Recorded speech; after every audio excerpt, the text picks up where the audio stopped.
Back with another hypothetical matchup that can happen. I'll jump right back into it.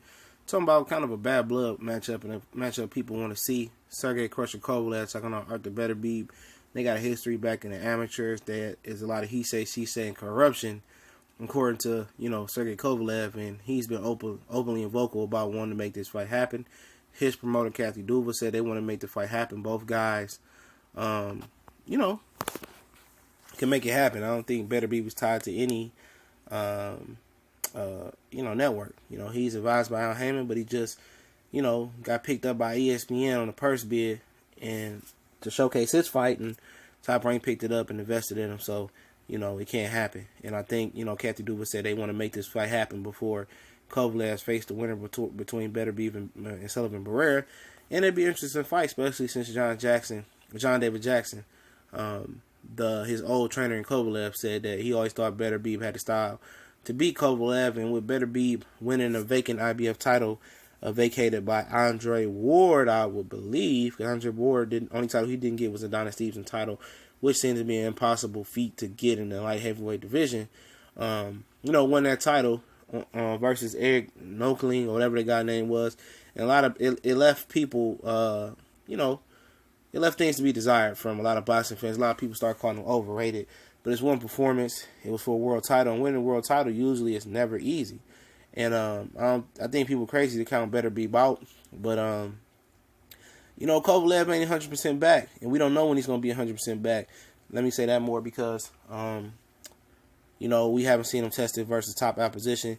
I think Beterbiev has that pedigree. And the guy he's fighting, the Igner guy, nobody knows who he is. He may can come and shock the world March 3rd, which that fight should have no reason being headline on HBO, and it's just another first quarter disaster for HBO. But at least they got Barrera and Bivol on that undercard in New York City. But, Kovalev should get past that, and if they can make the Beterbiev and Kovalev fight happen after that, why not? I think it's a good fight. I think it's an action-packed fight.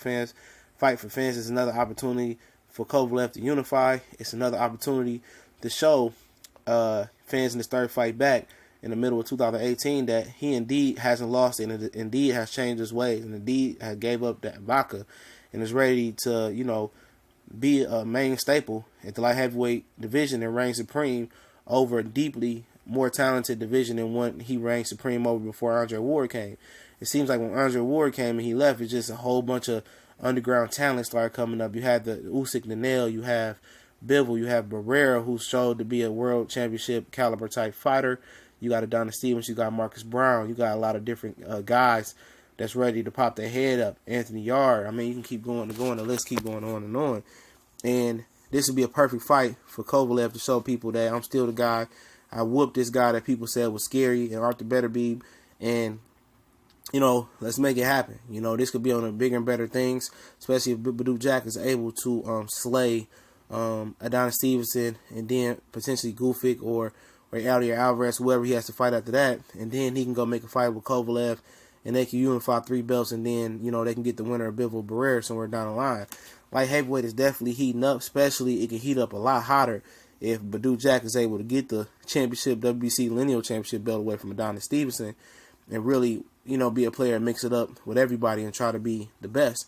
And if Kovalev was able to dominate this this group of light heavyweights, especially if Anthony Yard and Bivol and Gufic, Danelle are what people believe they can be, there's no telling what can happen. Maybe Andre Ward can come back and try to run him back in a trilogy with him and that. But for Artur Beterbiev, this is a great opportunity for him. He's a race against time. He came over late. He's like 32, 33 years old. And if he can accomplish that feat and dominate the light heavyweight division, he punches his ticket into, Hall of Fame and stardom and in the boxing world. And he's in a race against time, so he needs fights like this to take him to the next level. And like I said, it's bad blood there, and this is an excellent fight for it to happen. Style-wise, it's going to end up into a bloodbath. This is definitely an HBO type of brawl, but it's on another level. It's a high-class, high-elite fighter brawl, especially if Artur Beterbiev continues to win and look elite winning, and Kovalev keeps showing that he's on his way back and he's recovered from the Andre Ward fiasco. So I think it's another great hypothetical fight. Let me know what y'all think, who y'all will win, or would y'all like to see this fight. We gone.